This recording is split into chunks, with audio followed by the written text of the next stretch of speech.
Ali deal आज हम आपको बताएंगे, लेकिन उसके पहले बड़ी खबर मुंबई की।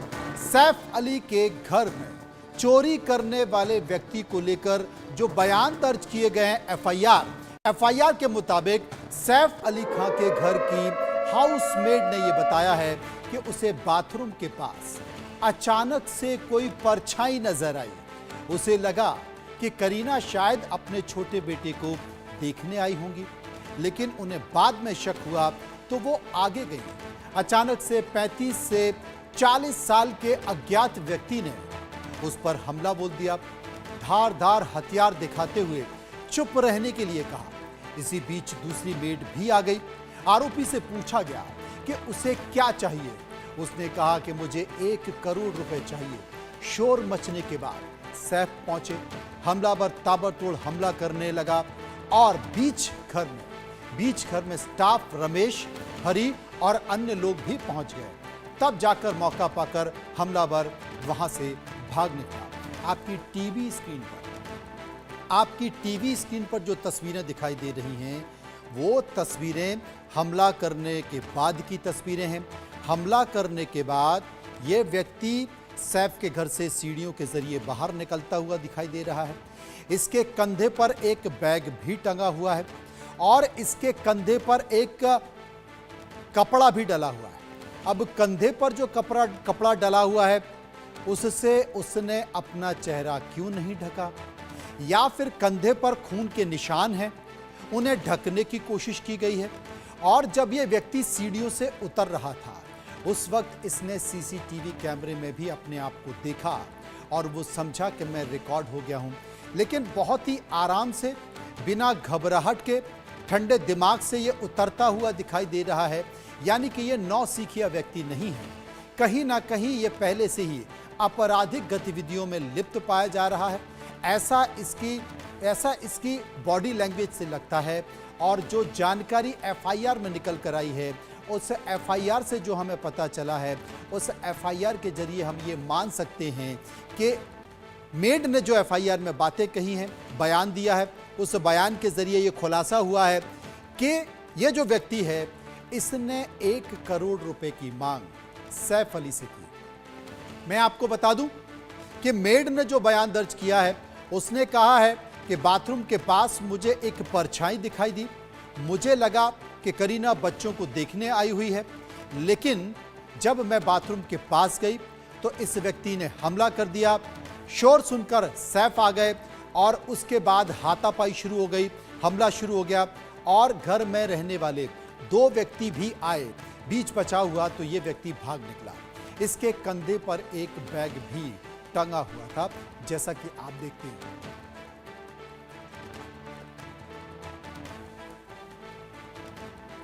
इसी पर हम चर्चा करने की कोशिश करेंगे। कुछ मेहमान मेरे साथ जुड़ गए हैं। रंजन द्विवेदी, जो कि पूर्व डीजीपी हैं यूपी पुलिस के, वो मेरे साथ मौजूद हैं। Doctor PSB Rao, consultant surgeon हैं, वो मेरे साथ मौजूद हैं। सबसे पहले मैं रंजन जी के पास चलूंगा। रंजन जी, ये जो घटना दिखाई दे रही है, घटना के बाद का जो सीसीटीवी फुटेज आया है, इस फुटेज में एक व्यक्ति हमला करके उतरता हुआ दिखाई दे रहा है। ये कहा गया है कि यही व्यक्ति है, इसने हमला किया है। बहुत ही शांत तरीके से उतरता हुआ दिखाई दे रहा है। इसको पता है कि इसने किसके घर पर हमला किया है, इसको पता है कि इसके बाद इसका क्या होगा। चाकू से हमला किया गया है, वो चाकू जो कि 2-2.5 इंच सैफ की पीठ में घुसा और टूट गया, और उसके बाद ये व्यक्ति उतरता हुआ दिखाई दे रहा है। इसके पास कंधे पर एक कपड़ा भी है, साफी कह सकते हैं, कपड़े का टुकड़ा कह सकते हैं। ये चाहता तो उससे अपना चेहरा ढक सकता था, लेकिन इसने वो चेहरा भी नहीं ढका है। क्या कहेंगे इस तरह की गतिविधियों को देखकर और इस खबर को देखकर, इन्वेस्टिगेशन के तौर पर आप क्या मानते हैं? देखिए, मैंने आपने जो पिक्चर दिखाई है असेलेंट की, और जी। जो सपोज्ड असेलेंट है, माना जा रहा है कि ये यही व्यक्ति है। तो एक तो उसके चेहरे पे हल्का सा खौफ सा है, और देखिए, बड़ा पेशेवर अपराधी होता है तो वो जानता कि साहब कैमरे लगे होंगे, और आजकल सामान्य आदमी वो जानता है कि कैमरे लगे होंगे। इसीलिए उसने जब लगा कैमरा ऐसा है, देखा उसने कैमरे की तरफ।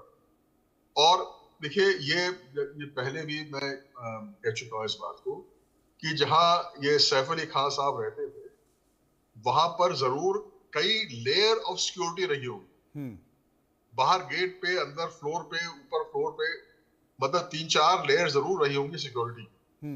और उसमें जो है अगर एक आदमी अकेले आता है तो वो चुपके से जा सकता है, ज्यादा जाएंगे तो फिर एक सस्पिशन पैदा होता है। और अगर अपना चेहरा ढकता है वो, तो वो फौरन सस्पिशन पैदा होता है कि चेहरा ढका क्यों है। ऐसे तो एक आदमी जा रहा है तो ये टीवी पे दिखा भी अगर सीसीटीवी पे, तो ये गलतफहमी हो सकती है कि ये आदमी किसी कार्यवश गया होगा। अब तो ये हमको लगता है कि ये कोई ऐसा बहुत बड़ा पेशेवर अपराधी नहीं है। और कई लोग जो हैं वो इस तरह के दिमाग में बात आती चले जाते हैं वहां पे। और देखिए कई पहलू इस चीज के हैं। क्या पहलू है ये तो पुलिस खंगालेगी, और कई ऐसे पहलू हों जिसका कि टीवी पे बयान करना भी बहुत उचित नहीं होगा जी। क्या संभावनाएं हो सकती है इसकी। पर निश्चित तौर पर कोई बहुत बड़ा सुनियोजित ये हमला हमको वैसे देखने में जो है प्रथम दृष्टया लगता नहीं है। क्योंकि कम से कम अगर वो मुंह ढकता नहीं तो कम से कम एक टोपी पहन के आता कि सामने उसके होड़ होता, उसका चेहरा नहीं दिखता। और लेकिन इन्वेस्टिगेशन की बात है, पुलिस जो है हालांकि कह रही है कि बर्गड़ी का मामला है, नकबजन ही में होता है। ये नकबजन अकेले आता है, अपना इन्वेस्ट करता है मकान के अंदर, इसी तरह से हाउस ब्रेकिंग करता है थेफ्ट के लिए, चोरी के लिए। तो ये पुलिस उस एंगल को ज्यादा इस समय जोर से जो है बयान कर रही है। लेकिन निश्चित तौर पर साइलेंटली जो है सारे एंगल देख रहे होंगे, जितने लोग हैं वहां सबका बयान लिया जा रहा है, घर वालों का बयान लिया जा रहा है, सिक्योरिटी उसका लिया जा रहा है। और निश्चित तौर पर जो है वो एक सही अंजाम पे पुलिस उसे पहुंचेगी जल्दी। तमाम तरह की बातों का आप जिक्र कर रहे हैं और अब तमाम आशंकाओं की बात भी आप कर रहे हैं। यानी कि लोगों का कहना है, रजा मुराद को हम सुन रहे थे, वो इस बात का जिक्र कर रहे थे कि भाई ये जो सोसाइटी है ये बहुत हाई प्रोफाइल सोसाइटी है। 3 लेयर सिक्योरिटी इसमें मौजूद है। उसके बाद जो फ्लैट है, निश्चित तौर पर फ्लैट में जब कोई बैल बजाता है तो उसमें कैमरे लगे होते हैं और घंटी के साथ आप देख सकते हैं कि आपके घर की घंटी कौन बजा रहा है। और बिना जब तक आपको कोई पहचानता नहीं है, आप आजकल तो ऐसे सिस्टम और उसमें भी लगे हुए हैं कि आप सामने से बातचीत भी कर सकते हैं और बातचीत के बाद ही दरवाजा खोला जाता है। कैसे ये व्यक्ति घर के अंदर प्रवेश कर गया? सीढ़ियों से गया। अगर दरवाजा किसी ने खोला होगा, कोई परिचित का व्यक्ति होगा, तभी तो दरवाजा खोला होगा। लेकिन मेड का अगर बयान देखा जाए तो मेड कहती है कि अचानक से मैंने एक परछाई देखी और परछाई देखी, मुझे लगा कि वो करीना है। यानी कि मेड के बयानों से ऐसा लग रहा है कि उसे भी नहीं पता कि ये कौन है। अब ये इन्वेस्टिगेशन का मामला है कि क्या मेड इसे जानती थी, क्या मेड ने खुद इसे अंदर आने दिया। और जिस तरीके से बातें की जा रही हैं कि जो जानकारी मिल पा रही है, बच्चों के कमरे में बहस की आवाज चल रही थी। उस वक्त सैफ वहां पहुंचे और उसके बाद उन्होंने इस लड़के को, इस व्यक्ति को शांत करने की कोशिश की और उसके बाद उसने हमला किया। तो सबसे बड़ी चीज है जिसका जिक्र भी आप कर रहे हैं कि इतनी बड़ी हाई प्रोफाइल सोसाइटी, उस सोसाइटी की 3 लेयर को क्रॉस करते हुए वो सीढ़ियों के जरिए अंदर पहुंच गया। और सीढ़ियों में भी इस बात का अंदेशा जताया जा रहा था कि सीढ़ियों में सीसीटीवी नहीं हो सकते, लेकिन यहां भी सीसीटीवी लगा हुआ है। तो जितने भी गार्ड हैं जो सीसीटीवी कैमरे के स्क्रीन के सामने बैठे रहते हैं, उन्होंने भी देखा कि यह व्यक्ति ऊपर जा रहा है। यानी कि इससे पहले भी हो सकता है कि यह व्यक्ति आया हो सकता है कि गार्ड्स इस लड़के को जानते हो और उसके बाद जब तक कोई पहचान का व्यक्ति नहीं है तब तक यह घर के अंदर कैसे घुस गया, यही एक सबसे बड़ा प्रश्न चिन्ह है। और जो बयान दिए जा रहे हैं, बयान की कितनी संभावना है कि वो इससे ताल्लुक रखते हैं, नहीं रखते हैं, तमाम तरह की चर्चा करेंगे। डॉक्टर पीएसबी राव साहब के पास मैं आऊंगा, लेकिन इस घटना से जुड़े हुए हर पहलू पर हमने एक रिपोर्ट तैयार की है। जरा नजर उस रिपोर्ट पर डाल लेते हैं।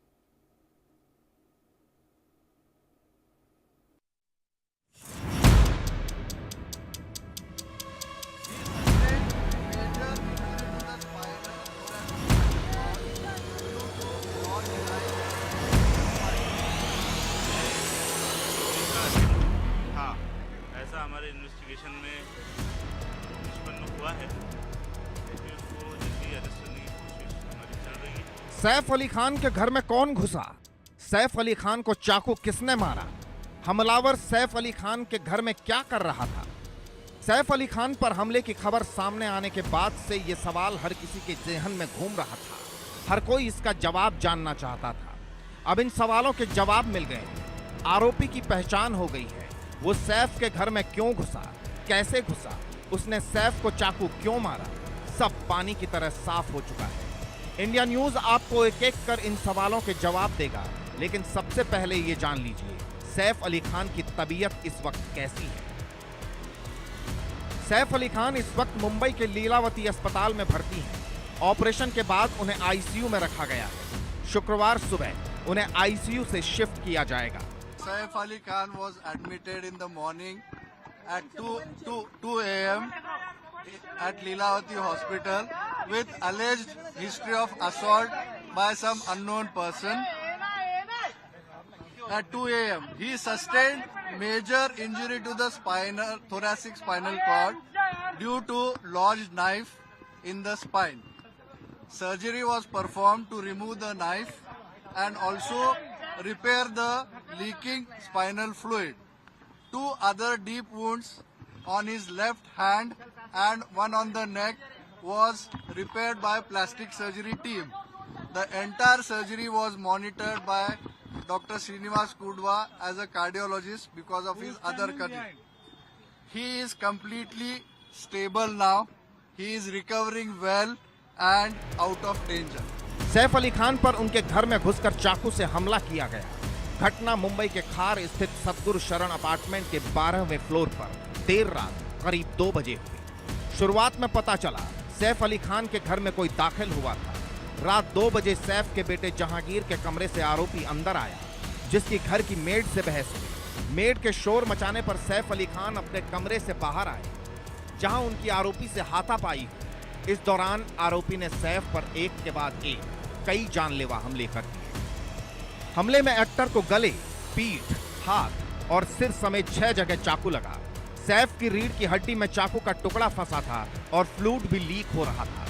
सर्जरी करके इसे निकाला गया। सैफ के बाएं हाथ पर 2 गहरे घाव थे और गर्दन पर भी गहरी चोट थी। इनकी प्लास्टिक सर्जरी की गई है। लेकिन सैफ पर हमले की गुत्थी तब उलझ गई जब घर के अंदर किसी फोर्स एंट्री के सबूत नहीं मिले। न किसी ने आरोपी को घर के अंदर जाते देखा, न घर से बाहर आते देखा, जिसके बाद कई सवाल उठने लगे। सैफ के घर कैसे पहुंचा हमलावर? बच्चों के कमरे तक कैसे पहुंचा हमलावर? क्या किसी शख्स ने घुसने में मदद की? किस बात पर हुई थी बहस? सुरक्षाकर्मी क्या कर रहे थे? हाई सिक्योरिटी सोसाइटी में कैसे घुसा चोर? हमले के बाद कैसे फरार हो गया आरोपी? मेड से हमलावर की बहस क्यों हुई?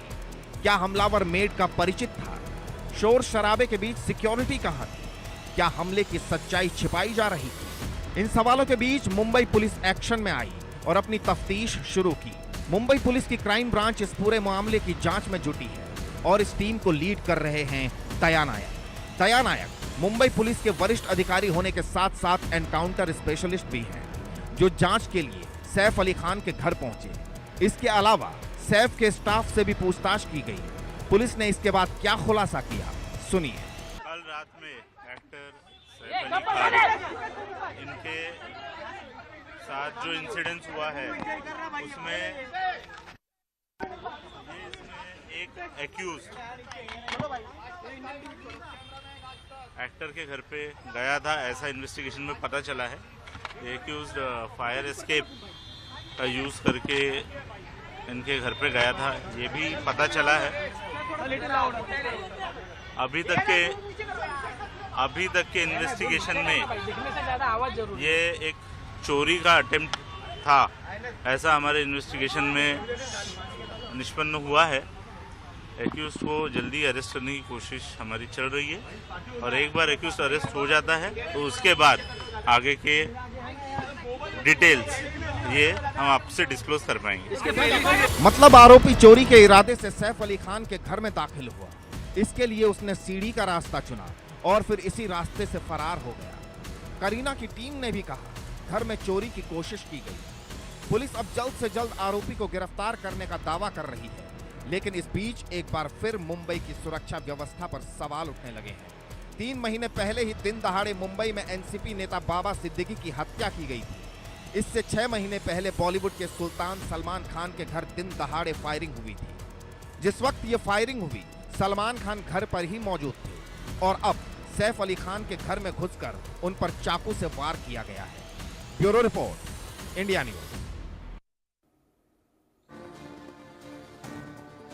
Doctor PSB Rao, consultant surgeon मेरे साथ मौजूद है। डॉक्टर राव, सैफ अली खान फिजिकली बहुत फिट हैं, सब ने देखा और फिल्मों में वो स्टंट भी करते रहते हैं। स्वाभाविक तौर पर जब कोई अदाकार होता है, कलाकार होता है, अभिनेता होता है तो वो अपनी फिजिकल फिटनेस पर बहुत ध्यान देता है।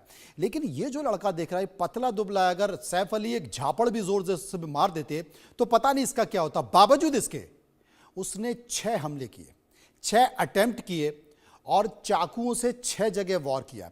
सबसे बड़ी बात है ये समझ से परे दिखाई दे रही है, और जिसमें कहा गया है कि गर्दन में, पीठ पर और रीढ़ की हड्डी में बाकायदा एक बार तो ऐसा किया गया कि जो रीढ़ की हड्डी है उसमें 2-2.5 इंच चाकू घुस गया और वहीं पर वो टूट गया, फ्लूट बह रहा था। हालांकि ये बताया जा रहा है कि खतरे से बाहर है, लेकिन क्या कहेंगे इसे देखकर आप? देखिए, हमें मालूम नहीं है कि जहां ये हाथ थपाई हुई वहां पे अंधेरा था कि किसी ने बत्ती जलाया कि नहीं। जी, आपने कहा कि ये पहले जब उसने देखा है तो उसको ऐसे लगा कि कोई अंदर आ रहा है, जो मेड ने कहा है। अच्छा, तो उसका मतलब यह है कि बाहर रोशनी थी इसलिए परछाई उसको दिखाई पड़ी, पर अंदर अगर बिजली लाइट ऑन होता तो आपको परछाई नहीं दिखाई पड़ने वाली है। परछाई तभी आपको दिखाई पड़ेगी कि जब बत्ती बाहर है और अंदर अंधेरा है। अब हमें मालूम नहीं है कि बाद में इस गड़बड़ में किसी ने रोशनी लगाई कि नहीं। तो अंधेरे में उसने अगर चाकू से मारने लग गया तो उसको तो सैफ अली खान को भी चाहे जितना भी फिट हो, अंधेरे में हो सकता है कि उसको मालूम नहीं पड़ रहा है कि वो कौन क्या कर रहा है जी। और जो गहरा घाव है वो स्पाइन में है और गले में है। ये दोनों खतरनाक जगह है। गले में अगर घाव किसी भी, देखिए 2 बड़े नस, एक दाहिने तरफ और एक बाएं तरफ ऊपर मस्तिष्क को जाता है और 2 बड़े नस वहां से वापस आता है जिसको कैरोटिड और जुगुलर कहते हैं। अच्छा, तो और सांस लेने की नलकी भी गले में है। तो ये सब चीज इसीलिए ज्यादातर जैसे कि आप देखते हो कि जिहादी लोग और ये दूसरे जब करते हैं तो सब गले को काटने की कोशिश करते हैं, क्योंकि वहां पे आप किसी को भी मार सकते हो एक घाव से। अच्छा, तो ये ऐसा हुआ है कि वो जो गले पे घाव किया उसने, तो वो पूरी तरह अंदर नहीं गया है, गहरा चोट नहीं पहुंचा है, उसके जान को खतरा नहीं हुआ वहां पे। पर जब पीठ में लगाया तो वो वहीं पे चाकू अटक गया हड्डी में और वो भाग गया उसके बाद। तो ये आप जितने भी फिट हो, कोई ऐसे 2 बजे रात को आप अगर अचानक जागो और अंधेरे में कुछ कर रहे हो तो ये आप ये नहीं कह सकते कि वो एक झापड़ से उसको नीचे कर सकता था। तो ये इसीलिए ये हुआ है। इसमें खतरा स्पाइन का है। वहां पे वो कह रहे हैं कि लीक हो रहा है, उसका मतलब ये है कि घाव गहरा है और स्पाइनल कॉर्ड को इंजरी हुआ है। तो अब देखना यह है कि इंजरी कितना गहरा है, और इससे अगर स्पाइनल कॉर्ड में इंजरी होता है तो आपको एक तो नीचे के हिस्से में, वहां से नीचे के हिस्से में शरीर का आप हो सकता है कि आपको सेंसेशन ना हो या पैरालिसिस हो। तो ये सब हमें अभी मालूम नहीं है, पर यही खतरा है स्पाइनल इंजरी का। जी, स्पाइनल इंजरी का यही खतरा है। हालांकि डॉक्टर ने कहा कि खतरे से बाहर हैं और उन्हें हो सकता है कि कल तक अस्पताल से छुट्टी भी मिल जाए, लेकिन आपने ठीक कहा कि ये देखना होगा कि जो गहरा घाव है उसका असर क्या होता है, बाकी के शरीर, बाकी के अंगों पर वो कितना असर डालता है। रंजन द्विवेदी साहब मेरे साथ मौजूद है। रंजन साहब, इशारा जिस तरफ कर रहे थे राव साहब निश्चित तौर पर देश की राजधानी दिल्ली और आर्थिक राजधानी मुंबई इस समय गैंगस्टर के निशाने पर है। दिल्ली में भी आपने देखा है कि लगातार शूट आउट हो रहा है, कहीं भी कोई गोली चला दे रहा है। पता चला कि देश के बाहर बैठा कोई भी गैंगस्टर इसकी जिम्मेदारी ले लेता है। मुंबई में बाबा सिद्दीकी के साथ जो हुआ वो हमने देखा। लगातार सलमान खान को धमकियां मिल रही हैं। डर भय इतना ज्यादा है कि सलमान को अपनी बालकनी में शीट तक, ब्लड प्रूफ शीट तक लगानी पड़ी है और उसके बाद ये हमला हो जाता है। क्या माना जाए इस तरह की घटना देखकर, इस तरह के व्यक्ति को देखकर, कि ये कोई सरफिरा भी हो सकता है या फिर किसी गैंगस्टर से इसका ताल्लुक हो सकता है? अगर किसी गैंगस्टर से ताल्लुक होता तो इसके पास और ज्यादा खतरनाक वेपन होते, हथियार होते, पिस्टल होती, लेकिन वो नहीं, एक सामान्य सा चाकू जो कि हमला करने से टूट गया। मनोज जी, एक तो ये कहना कि इस समय लगातार आय हो रही है, तो ऐसा कोई ये विशेष कोई ऐसा समय या पीरियड नहीं है। इस प्रकार का जो है देश में हर वक्त होता रहा है, पीरियड्स, हाई एक्टिविटी, लो एक्टिविटी। देखिए, अगर जो है बहुत बड़ा बदमाश होता है तो उसको सिर्फ ये कहने की जरूरत पड़ती है भाई ऐसा करो तो, और किसी वायलेंस की जरूरत नहीं पड़ती। तो थोड़ा अगर वायलेंस होता है तो इस बात का द्योतक है कि बदमाश अपनी मनमर्जी जो है सिर्फ सूचना देकर नहीं करा पा रहे हैं। ऐसा नहीं, कोई अच्छी चीज है ये, वो भी होना चाहिए, पर कोई हम इससे कोई ऐसा कोई उसमें हम इजाफा नहीं देख रहे हैं एकदम से सडनली हो गया हो क्राइम के सीन में, या ना बंबई में और ना ही दिल्ली में। एक बात। दूसरा, देखिए अभी से जो है ना इस तरह के कयास लगाना जो है बड़ा अनुचित होगा। एक बात, एक निवेदन करें आपसे हम, देखिए कानून व्यवस्था में जो बारीकी है वो इस बात पे होती है कि हम जो है जब अक्यूज को अरेस्ट करते हैं तो उसको अरेस्ट करने से एक ये फायदा होता है कि वो तमाम तरह के कयास, अटकेलियां और डाउट ये सब दूर हो जाते हैं जी। जो अक्यूज है वो कम्युनिटी से अलग हो जाता है। ऐसा किसी कम्युनिटी का कोई आदमी है जिसका कि गैंग वॉर का है, जिसका कोई मेंबर है, ये सब चीजें क्लियर हो जाती है, आदमी अरेस्ट होता है। तो इस समय आवश्यकता इस बात की है, पहली बात तो खैर सैफ अली खान साहब को के लिए हम लोग सब दुआ करें भगवान से कि जल्दी अच्छे हो। लेकिन द्विवेदी साहब, मुझे लगता है कि 12 घंटे से खाली होना जी, द्विवेदी साहब 12 घंटे से ज्यादा हो चुके हैं। अगर ये व्यक्ति सामान्य है, अब तक मिल नहीं पाया, पूरी मुंबई पुलिस इसे ढूंढ रही है, उसका नाम मिलना, क्या कहें? देखिए, ये कहना बड़ा मुश्किल, आसान है कि 12 घंटे, एक आदमी को 12 घंटे के अंदर खोजना जो है ये कोई मतलब बहुत आसान काम नहीं है। और बदमाशी जो करेगा वो कोई बैठा तो रहेगा नहीं, वो हो सकता है ट्रेन पकड़ के चला गया, मुंबई के बाहर चला गया। तो ये एक लंबा प्रयास है और उसको करना पड़ेगा। और इसमें आई एम श्योर जो है वो तमाम तरह की इलेक्ट्रॉनिक टैपिंग इसमें हो रही होगी, बिल्कुल सही, बिल्कुल सही। और अब तो सीसीटीवी फुटेज भी आ गया है, तो वो तमाम उसके स्केच और फोटो भी जारी कर दिए गए होंगे। डेरेल हमारे संवाददाता मुंबई से हमारे साथ जुड़ गए। डेरेल, क्या जानकारी मिल पाई है? 1 करोड़ रुपए मांगे गए थे, नहीं मिले तो हमला कर दिया। इसके अलावा क्या मुंबई पुलिस को अब तक इसकी सूचना मिल पाई है, या फिर हो सकता है कि ट्रेन के जरिए, मेट्रो के जरिए कहीं भाग गया हो? अभी तक सीसीटीवी फुटेज क्या खंगाले जा रहे हैं? क्या कोई सूचना इस व्यक्ति के बारे में? और देखिए, पुलिस को इस पूरे मामले में आरोपी जो है उसके बारे में सूचना मिली है। अब पुलिस ने आइडेंटिफाई किया है आरोपी कौन है, उसका नाम और लोकेशन मुंबई पुलिस को पता चल गया है। उसके बाद ही मुंबई पुलिस और क्राइम ब्रांच की मुंबई से 10 यूनिट जो आरोपी को पकड़ने के लिए मुंबई से रवाना हो चुकी है। लेकिन सिर्फ यह है कि मुंबई पुलिस जो है मीडिया में इसके बारे में इंफॉर्मेशन शेयर नहीं कर पा रही है, क्योंकि इन्वेस्टिगेशन का प्रोसेस है। उनका ऐसा कहना है कि इन्वेस्टिगेशन फिलहाल शुरू है और इन्वेस्टिगेशन होने के बाद, आरोपी को पकड़ने के बाद ही हम डिटेल शेयर कर सकते हैं। अभी फिलहाल मैं जिस इधर मौजूद हूँ बैंड्रा पुलिस स्टेशन के बाहर, वहां पर joint commissioner of police Mumbai के जो लॉ एंड ऑर्डर के सत्यनारायण चौधरी वो इधर पहुंच चुके हैं और डीसीपी जो है दीक्षित गेडाम, उनके साथ उनकी एक मीटिंग हो रही है और पूरे मामले की जो है वो ब्रीफिंग ले रहे हैं और उनकी दोनों की करीब 15-20 मिनट से मीटिंग चल रही है।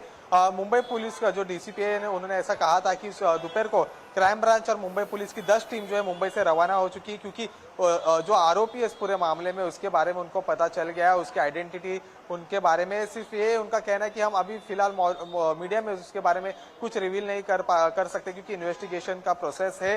लोकेशन भी ट्रेस हो चुका है, जिसके लिए पुलिस की टीम जो है मुंबई से रवाना हो गई है, लेकिन अभी आगे जो इन्वेस्टिगेशन फिलहाल शुरू है। सूत्रों ने ऐसे भी बताया है कि जो आरोपी था उसने 1 करोड़ की डिमांड की थी, लेकिन पुलिस इसके बारे में अभी तक कुछ कंफर्मेशन नहीं है। पुलिस की तरफ से यह बताया कि थेफ्ट का ये मामला है, पैसों का ही ये मामला है, लेकिन कितने पैसे मांगे थे, क्यों मांगे थे, इसके बारे में पुलिस कुछ कंफर्मेशन नहीं दे रही है अब तक, क्योंकि उनका ऐसा कहना है कि इन्वेस्टिगेशन प्रोसेस जो है अभी फिलहाल शुरू है। Back to studio.